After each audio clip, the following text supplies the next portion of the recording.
Oi, Emily por aqui e vamos falar hoje nesse episódio do autocompaixão, um olhar além, sobre uma confusão que pode acontecer, né? É uma daquelas coisas que a gente às vezes imagina que seja autocompaixão e não é.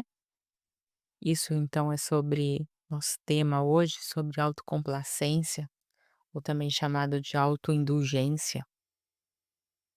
Eu vou falar um pouco especificamente sobre as nossas bagunças, né, a gente pode aplicar esse tema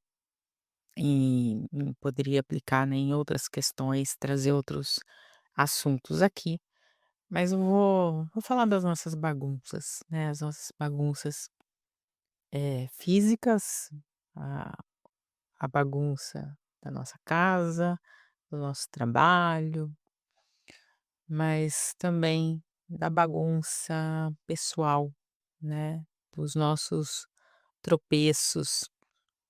E na verdade essas coisas não estão separadas, elas caminham juntas, né, a bagunça externa está refletindo a nossa bagunça interna.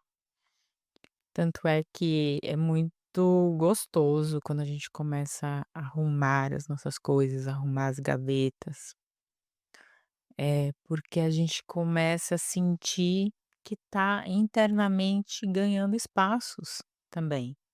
Né, todo mundo que vai fazer uma limpeza, vai deixar mais arrumadinho o seu ambiente, percebe isso, né, na hora, assim, você percebe, fala: "Nossa, ufa, parece que aqui dentro saiu também um entulho", né, a gente também se desentulha internamente com essa ação de organização externa.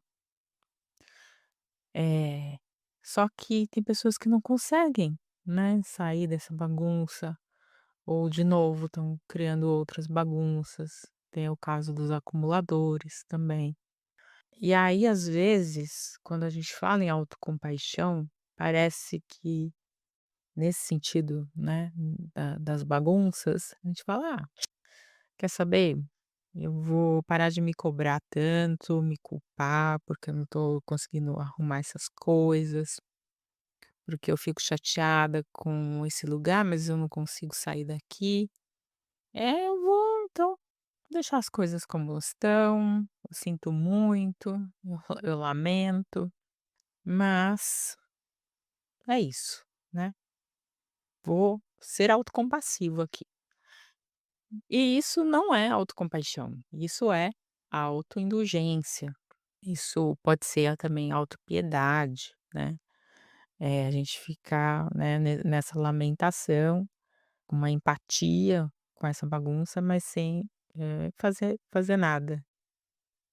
Não é desse ângulo, desse olhar que de alguma forma pega uma venda e coloca sobre os olhos, né, mas é sobre, sim, uma mudança de olhar compassiva. E essa natural, né, essa mudança, na verdade, acaba naturalmente agindo em prol de uma melhoria, né, de um bem-estar, de um autocuidado. Tá falando nessa palavra que é tão próxima, né, da autocompaixão, o autocuidado. A gente tem até aquela música do Caetano, né, quando a gente ama, é claro que a gente cuida. O amor, ele naturalmente cuida. A ausência de cuidado, ou desse autocuidado, ele nasce de uma percepção equivocada do que era amor. Então a gente pode ver, às vezes, a família inteira, né, se comporta de uma mesma forma, é toda desorganizada, né, então a gente cresce no meio daquele ambiente, onde existem conflitos, não somente físicos, mas emocionais também. Pode ter nascido da negligência de pessoas que estavam sofrendo e não conseguiam dar essa atenção, né, que estavam em grandes sofrimentos também, no papel de cuidadores, e não podiam cuidar, então acabavam sendo negligentes. Então, de alguma forma, ela nasce do desamor, ela nasce do sofrimento. Se a gente começa a compreender isso, né, que nada na verdade está errado, tudo tinha um porquê, então a gente pode começar a olhar, a reconhecer a nossa bagunça através de uma lente mais amorosa, mais compreensiva, né? A compreensão traz muito esse lugar compassivo, amoroso. Se a gente começa a olhar para essa bagunça como uma criança que foi ferida, a gente começa então a desenvolver um olhar compassivo. Esse olhar que começa a desejar cuidar, que começa a dar importância, porque a gente começa a validar os nossos sentimentos e sofrimentos que estão ali, escondidinhos por trás da bagunça. A bagunça também ela reflete muito o acúmulo, né, a desorganização, o excesso de coisas, o apego. A monja budista Pema Chodron diz que quando nós nos sentimos inadequados e sem valor, nós armazenamos coisas, nós acumulamos.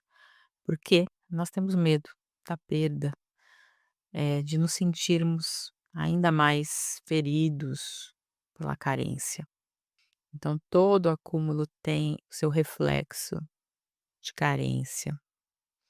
E, ao mesmo tempo, esse excesso, essa bagunça, tem o papel de camuflar, né, de esconder coisas importantes que a gente não consegue fazer contato.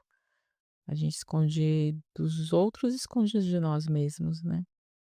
Então nós não conseguimos muitas vezes olhar, sentir, porque aquilo é dolorido, porque a gente ainda acha que não vai ter amparo, não vai suportar aquilo. Então a bagunça acaba sendo um meio aí de continuar se escondendo.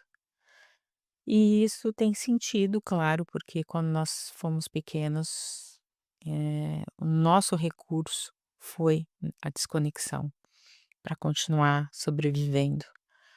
Nós precisamos, né, ter nos desconectado das nossas emoções, dos nossos sentimentos. E a gente também pode ainda esperar que essa salvação toda venha de fora, venha de alguém que nos olhe, que se importe, que nos valorize e com isso surge, né, a motivação. Então isso tem, claro, um efeito, tem às vezes um efeito muito positivo quando a gente consegue ter né, uma pessoa dessa na nossa vida. Eu vou até quem não viu aqui o episódio Um Pai para Lily, vou recomendar o filme e depois leia aqui via Substack que tá, né, que eu sempre deixo, alguns episódios de podcast também escritos, esse é um que tá por ali também, ou ouça aqui, o episódio, né, então quanto uma pessoa que se importa faz diferença na nossa vida, como isso brilha, né, sobre nós. Mas, muito para além disso, a gente precisa ser essa pessoa especial pela qual nós esperamos, né. Fazendo contato com o nosso corpo de dor, tendo um espaço seguro para isso, acolhendo o nosso abandono, nossa carência. E todo esse processo é o processo autocompassivo. Então, é isso, é esse nosso assunto hoje, nessa permissão para o sentir, nesse olhar mais cuidadoso, amoroso com as nossas bagunças, né. Se a gente começa a olhar desse ângulo, as coisas mudam um pouco ou bastante de sentido.